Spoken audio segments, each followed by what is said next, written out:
showing off of the Lake Guard. Castellion, I believe, is the hero here. Does have lovely bits of earth growing all around him. Yeah, the Royal Castellion. Does include a number of units. The Royal Guard of the High Tower. These are unlocked at Tier 5. And then you have Royal Executioners with the dual-handed sword. Tier 4. All other infantry is unlocked at Tier 4, I should say. These guys are Tier 5. Everything else is Tier 4. We do have the Hammer and Shield. Also, dazed and magical attacks. And let me see here. You have dampened, yes, as well as anti-large armor piercing. Very strong units. They also have some active abilities that you can use in battle. It's just little, like, damage-resistant pops, stuff like that, so not really too much. You can probably see it, actually. The passives are more important.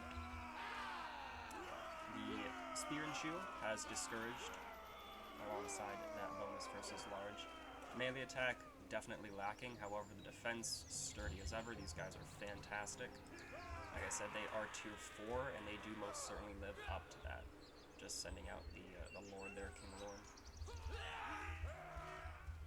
We do here have some, actually I'll leave that up for you all, but crossbow, Royal Leg crossbows, armor piercing, ranged. They struggle a little bit with moving targets, so fast movers, definitely like Cav, I would not suggest using them for that. Wait until after the cavalry gets engaged, after their charge, and then they will absolutely shred them. On similar path, we have the Pathfinders. Longbows with 225 range. Definitely living up to that distance. Very, very helpful unit. And, not armor piercing, but anti-infantry actually on the range, which is very, very helpful. It's incredibly impactful, as you will see later on. They do very short work, especially considering the range. These guys are absolute beasts at tangling with other archers themselves.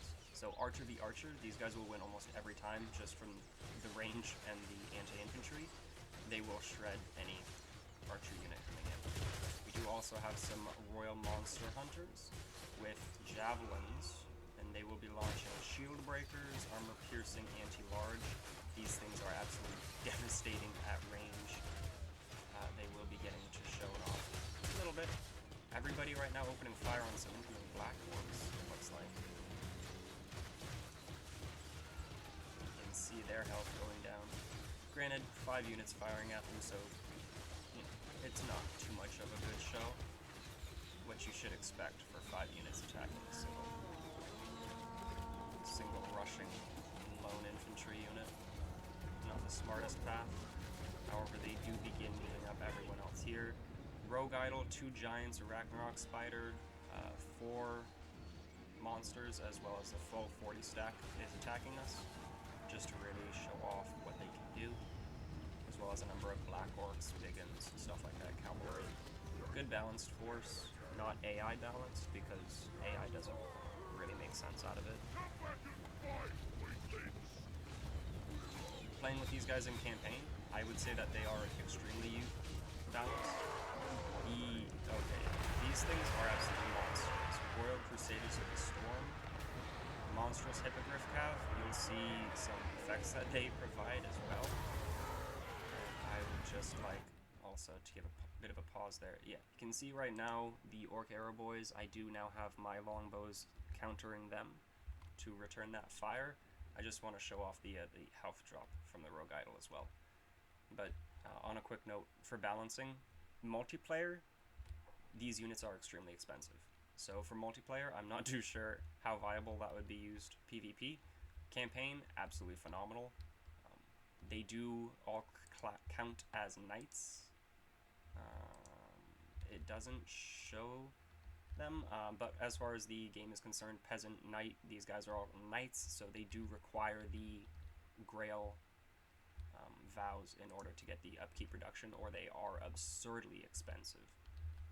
Anyway, let's get on with that show off. You can see his health absolutely dropping. That's from the Javelineers, as well as the crossbows. Once a target is stationary, or or near stationary, yeah, the Rogue Idol is all for it.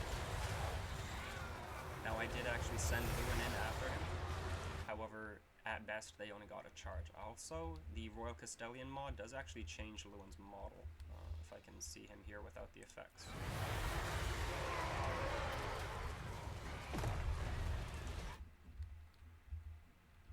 Hello, sir.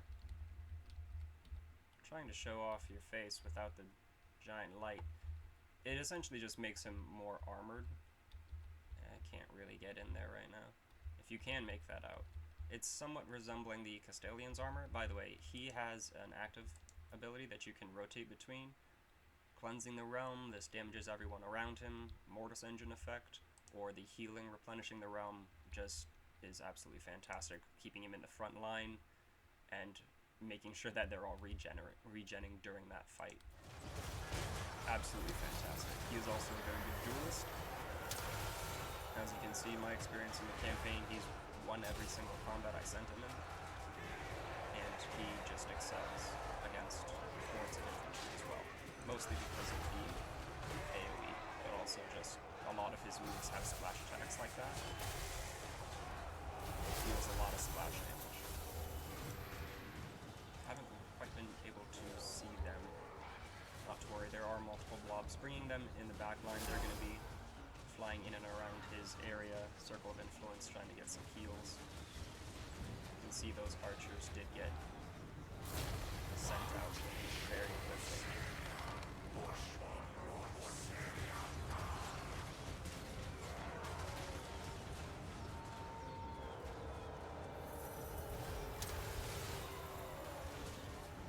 All buffs being provided by the passives, the active buffs. Probably turn that off as well. Just have it on just so that you can see the health drop with each volley that lands. If it's just a few shots that land, you know, it's not going to be too noticeable, about that much or so, but if a full volley lands on its target, then you'll see the entire bar drop. I believe, yeah, your target, he's Pathfinder target there. That is from the Crusaders of the Storm. So any big blobs of infantry these guys go in, it just drops thunderbolts into the blob. You can see those archers dropping. I haven't found them to crush friendly units. Like, I don't know if that thunder will hurt friendly units, so I'm trying to keep them away from that front line. I would advise that you do the same. We do have the Arachnoid as well as a giant coming up.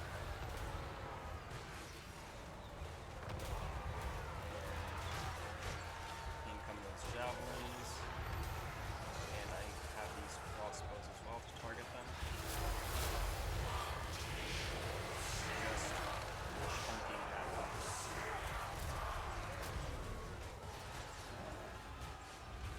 Absolutely ripping it apart. There is 2 more giants coming into the field. I feel like those thunderbolts actually target pipes. There's no way to control that, by the way. It just lands wherever it lands. So, yeah, it's all RNG with wherever those light crashes land from the Crusaders of the Storm. That unit is also capped, by the way, to 2 in the campaign. You cannot recruit more than 2, regardless of how many buildings you build. And that giant is absolutely punctured. Giant over here as well, getting punctured, peppered, filled with arrows and bolts. This giant actually died. Yeah, there we go. Spider made it out. And it appears there are some straggling forces, some last remaining strength, rotating back and forth between the healing and the crushing auras from the Castellion himself.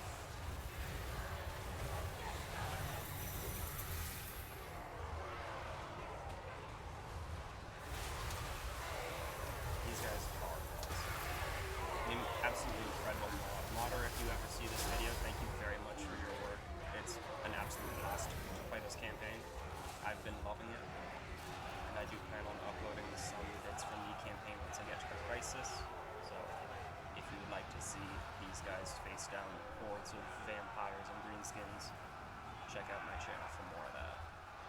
does appear as though the Greenskins are in full retreat there. And that was an absolute devastating assault. You can see the tier from these units. I did start to run out of ammunition towards the end. I believe only 2 of these longbows actually emptied all of their rounds. At the moment, just using all the heroes, the Crusaders of the Storm. Thankfully, none of them died, so they're all getting that healing bonus, replenishing up for round 2. However, these infantry, if you would take note, we have 95, 97, 60, 95, 60, 93, and 100. So the Royal Lake Guard are the better. They stand 1 tier above all the other infantry and ranged units. They did not get touched. Aside from that, 5 units is the most that was lost. Granted, I did have a few goblins in the attacking force. However, for 2v1, these guys perform well above and beyond their pay, essentially, their cost. And again, speaking from campaign, I've been running around with, I think, like 5 of them in Lewin's army. I think since the beginning of the game, because I have a mod to customize your starting units. And I mean, it's turn 100 now in my campaign, and I haven't had to recruit a full stack in Lewin's army just because there's nothing really that's punching through all of them. We'll go ahead and fast forward this so that we can see these stats at the very end. You can see their health has been going up almost to be full health now. This, granted, is just a battle though, so you don't actually need to replenish for the end of that. That was just doing it to show off the capacity. Increase in the heal isn't that rapid, but it does, of course, you know, something's better than nothing, so it's really nice. Only lost a total of 20 units, or 20 models there. Only a couple out of each infantry group. You can see the damage these guys dealt. Nearly 20k on these archers. These pathfinders are absolutely fantastic. Like I said, they excel at countering other archers, just because I haven't really, you know, unless it's a skirmishing unit, the anti-infantry that they have is always going to be a big part of how they counter other range, as well as the 200 range that they have. Not that impressive for the infantry, because I did manage to shoot most of the enemy down. They did get beat down, although all of them having kills in melee, it is still honestly a little surprising. There we go. You can see, even with the lack really of melee, like I didn't put him into too many fights just to show off the Mortis engine, the AoE that he has, and he actually topped the Lord, which I did send out. You can also see that profile picture has changed because of the mod. Like I said, it does change Lewin's outfit. It just changes Lewin's armor. Everything else is the same. It's just an aesthetic change for Lewin, so no gameplay like that's going to be different. But yeah, it just changes his armor, gives him a little helmet for the picture there. I appreciate it. I like the little touch. Makes him a part of these. Makes him a part of these armies. It feels more like it. And if you would really like to see this one, I'm sure someone was looking forward to it. Almost 50k for the damage dealt. Absolutely monstrous. Thank you all very much for watching. Like I said, I do have a campaign running, so stay tuned if you'd like to see how these units handle themselves in a crisis. Thanks again, until next time. Peace.